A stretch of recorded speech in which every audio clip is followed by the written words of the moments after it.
Miguel, you were at the Emirates yesterday. If you look back to last season, the injuries that they've got at the moment, it would have spelled the end of their season, wouldn't it? True. But it feels like after the transfer window that they've had, we don't seem to be focusing on those injuries so much and more on Arsenal's squad depth. Is that fair? Yeah, absolutely. I mean, the obvious one is Odegaard. I mean, had he gone down in the way he did yesterday, last season, or any of the previous three, really, he would have been seen as a disaster. I mean, like, we remember actually it was at this exact time last year, because it was just after the September international break, that he had the ankle injury away with Norway. And there was real worry within Arsenal. Whereas now they could just, I mean, even on the day itself, they just carried on as they were. And I think it is going to be a big thing this season, because I asked Arteta this after the game. Obviously, a big mission of this window was not just buying a forward and giving themselves a different option there, but actually adding real depth. And that is a specific response to the fact that the Champions League is now a parallel league season. So it's going to be very difficult. I mean, like, look, the strength of Liverpool last year, say, was having Salah and Van Dijk on the pitch. I think they were the two players with the most minutes up until March, when Liverpool pretty much won the league. And they had a very strong first 11 and a pretty strong 14 to 16. Whereas I think Arteta's thinking now is you're going to need much more to maintain the same level if you have games every 3 days, which they pretty much do now until February.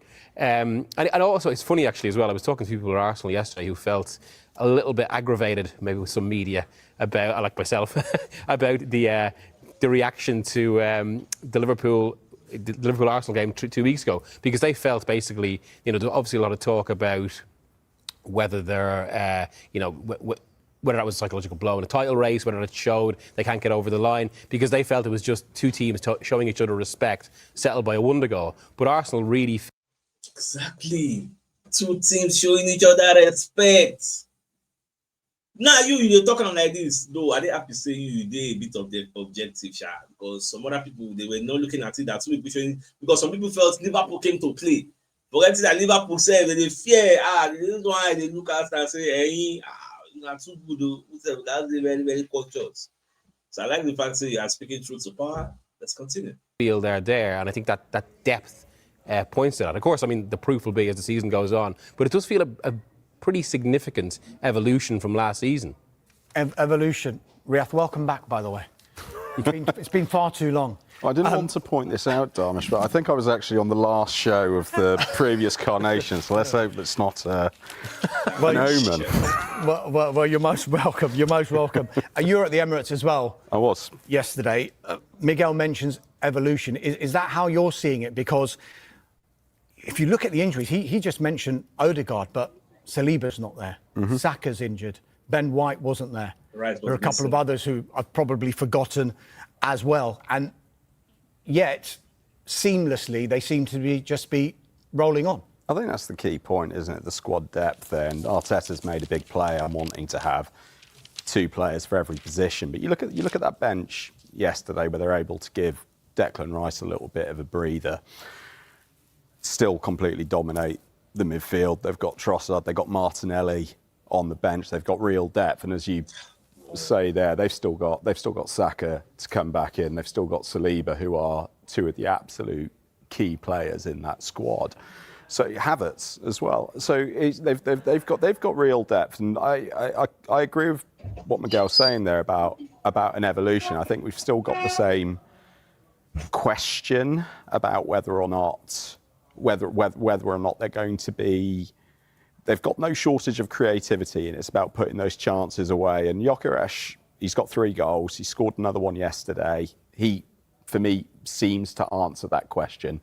But I think we're still seeing him at about 80%. I don't think they've come close to unlocking that yet. It's going to take time adapting to the speed of the Premier League. But I think what I noticed yesterday in the second half, and it's why I was actually surprised they took him off after about 70 minutes. In that second half, we were really starting to see a sign that with Eze and Madueke, he was starting to build an understanding, a relationship. There was the move where he's actually started it from over towards the left of the area. He's worked it into Madueke. He's overlapped it and then crashed it against the outside of the post. They're starting to become that understanding. If they can nail that, this team, this squad, they've got a seriously good chance. And of course, we've had the running commentary the last few years that Arsenal, Arteta, they're destined for second place forevermore. This group does look different. If it falls short, it will not be down to squad depth. And again, we'll see what the situation is with Odegaard. They don't think it's serious. He'll be having an assessment today. You can't take a guy like that out. But when Nwaneri came in, there was no drop off at all. They had the options to be able to handle it. We'll probably talk more in depth about Zubimendi in a minute, but I look at him as that's the player who is quite possibly going to be the entire difference to their season. I think he drives everything. Charlotte. See analysis. Oh, this man, I don't know you. I just see you for the first time, but Baba, 100. See objective analysis now. Pure objective, no bias, no negativity where there is obvious positivity. See the way the guy analyze everything. When you compare the way Arsenal don't play this season and compare the way Liverpool don't play this season, Liverpool have just been lucky. I don't know the God we just God just and the universe just take their back. Liverpool are just lucky this season. Look at all the games from the Bournemouth to the Arsenal to the Newcastle. They've relied on 2 red cards to win 2 different games against Newcastle and against this last one they just played against Burnley. Look at that. Whereas we will blow people into smithereens. We will scatter them, blast them with our bazooka. This season, don't worry, we could just watch. I don't want to get the type of injury we will happen to us now. We get the depth. But if Liverpool face the type of injury we faced last season, they will collapse. We'll just watch. Like, I don't know this man, I will still go find him. We keep talking about squad depth. Now, in the Telegraph, it says, the subdeck here, Arteta new boys give fearsome depth, but will it be enough? The bookies still make Liverpool the favourites, but when you look at the Arsenal squad, is it the best squad in the league now? The most rounded and the most cover in every single position now? Quite possibly, because if you look at you could get a starting 11 and then you could have a B team, as it were.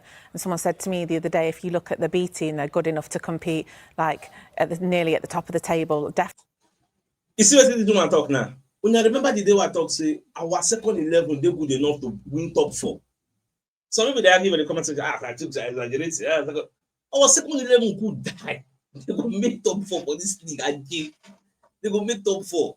Is it the difference when we talk about? Inca people pay Mosquera, and Zabalaga go there. Ben White go there for the second 11. Matthew Skelly go there the last side. See that immediately they want to talk about Wandering Nogard. They're plenty. They go run out. Let's move on. Definitely mid-table as it is anyway. So if they can get, I think the most important thing is going to be how they rotate players, like giving Declan Rice a rest yesterday in terms, and it's Zubimendi and Marina, we were just talking about it as well. They've started 174 games together. They've already got that understanding.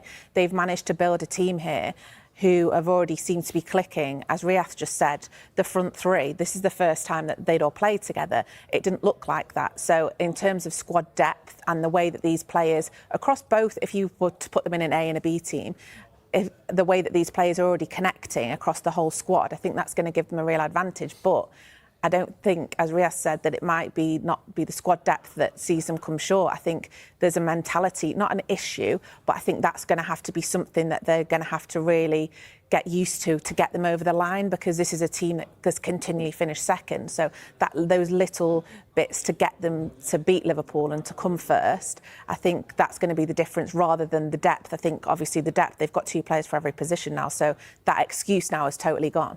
Exactly. And just on that as well, actually, I mean, Arteta... But before we go on, talking about that mentality, last season we didn't have a mentality problem. We had an injury problem.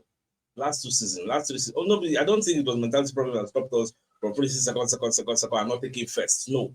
Last season it was injury problem. So I don't even know where this mentality is coming from. Is it because we play Liverpool, they respected us, we respected them, all of a sudden, mentality narrative.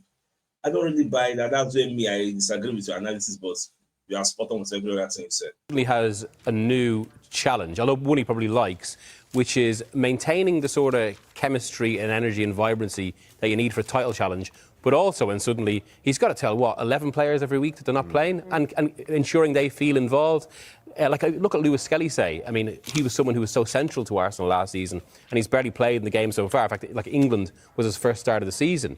But I think in response to that, it is a challenge for Arteta, but he's going to be able to just point to, well, look at the calendar. If they're playing every 3 games, like he mentioned himself yesterday, you're going to get to January, and if you've had 14 or 15 players all the time, they're going to be exhausted. Where the point of this now is, as you mentioned, yesterday, he brought out Rice for a while. Rice ended up coming on. But I think there'll be a lot more rotation between matches, and it's about kind of just keeping them at that level. Which should help them on the injuries, because that narrative plagued them, didn't it? Oh, the injuries, like we said before, like that list of players you mentioned, was incomprehensible that last season you could list that name of players and think that Arsenal wouldn't be panicked about those players being out, but there was absolutely no issue with them being out yesterday. Everyone that replaced those injured players stepped up. It was a straightforward victory for Arsenal. Probably could have been more. So I think that already shows progression from where they were at last season.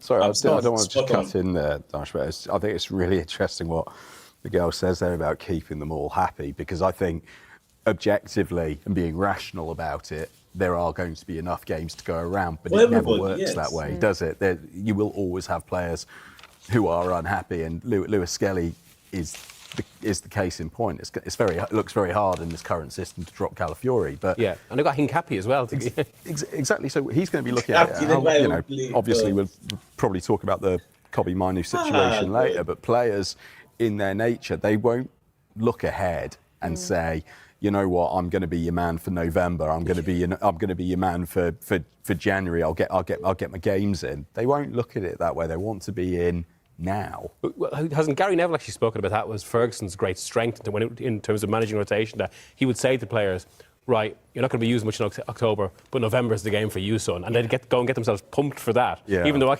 actually they're being left out in exactly this sort of situation. Nuno did it with Forest last season. In pre-season, he basically told, this is my starting pool, and this is like you have a huge impact to play in this squad, but you are going to be used off the bench, and look how it helped them. So I think it obviously can be done, but it depends on the temperament of the player and what it is that they want. And that's where I suppose the manager's psychological man management is so important. Now, Arteta, supposed to be fair, I mean, this has been mocked at times, but he is obviously so obsessed with kind of actually how you psychologically manage a team and all the little tricks. So you'd have to assume he's thought about this exact problem a fair bit.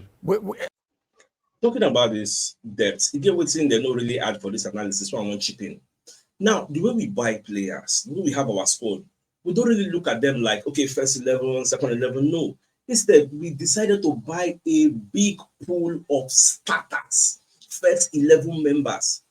Look at Matthew Skelly. He's good enough to start any game. Look at Calafiori. He's good enough to start any game. Look at Hincapié. He's good enough to start any game. Mosquera has shown us now that he's good enough to start any game, even though that human, emotional feeling will be like, say, Man City, but if he can start against Liverpool, Baba, he can start against anybody. He has shown that. Which other position you want to talk about? Nogan is good enough to start any game. Zubimendi is good enough. Shana Ponce won't do. But the Madueke has shown is good enough to start. Saka, obviously good enough to start. Trossard will start. Eberechi will start. Now, only Martinelli will start. People will say, If Abrams come back, Baba will still start games. Gyökeres go start. But whenever start, people say, But look at, like, oh my God, just bless us. One day they can start. So we have a large pool of first 11 members. It is just unfortunate that you can only start 11 players at one time. So the rest will be on the bench. So the squad, the depth, not really be like, okay, superior and inferior. No, they'll be like superior everywhere. So they didn't at that point. I decided to. And you mentioned Zubimendi. We'll come to him in a minute, Riyadh. But I think something that epitomises the current Arsenal is Noni Madueke. Now, Ryan Taylor, in his verdict piece in the Daily Star, has said, look, just 2 months ago, a petition titled #NoToMadueke began trending online. Now we're in a position where we might even be talking about Bukayo Saka having to fight for his place at Arsenal. I know people might say that that's quite outlandish, but the fact of the matter is that Noni Madueke is performing like he did for England in midweek, and now he's bringing that form to Arsenal. And the character that he's shown after all of the outrage almost when Arsenal signed him.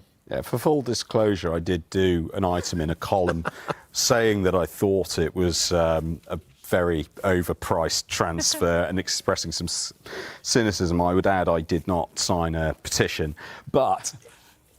Before you explain your bots, maximum respect for you for actually putting out that disclosure. Say, yes, when asked Simon, okay, you know support. So I want to believe now you want to give him his flowers. He was fantastic yesterday, and I think we've seen this with him. We've seen this with him before. When he's hot, he's smoking hot. He has that brilliant trait of being incredibly direct, incredibly aggressive. He gets the ball, and it's right. There's the space. Kill. You know, everything is what we want to see in terms of attacking football. I sometimes, particularly at Chelsea, I would watch him and question some of the judgments he would make. There were a lot more blind alleys than we saw than we saw yesterday. I think an element of good luck came from being up against a natural centre half playing at left back. But even when Neco Williams got brought over to left back, he beat him from a standing start as well. I mean, he looks fantastic. He's incredibly exciting. I think the challenge for him this season is to not blow hot and cold. Everyone's going to face that challenge in football, that ability to try and be consistent, and we've not seen it from him before. But that was really good yesterday. And in the same spirit of admission, I wrote a few times actually in pre-season that why didn't Arsenal just take the Gyökeres money and the Madueke money and go all in for Isak as well, because they did seem to miss that player of like that extra level. And now, I mean, it might be ironic that we're actually looking at it from the, especially given all we've said this morning about depth, if actually it's that depth and having two players and that willingness to alternate can prove a difference in the title race. But of course, we might be talking completely different today after maybe Isak comes on for Liverpool and scores twice or whatever. Yeah, one thing I'd say about it as well, just on the Saka side of things, we're talking about a guy who does it repeatedly.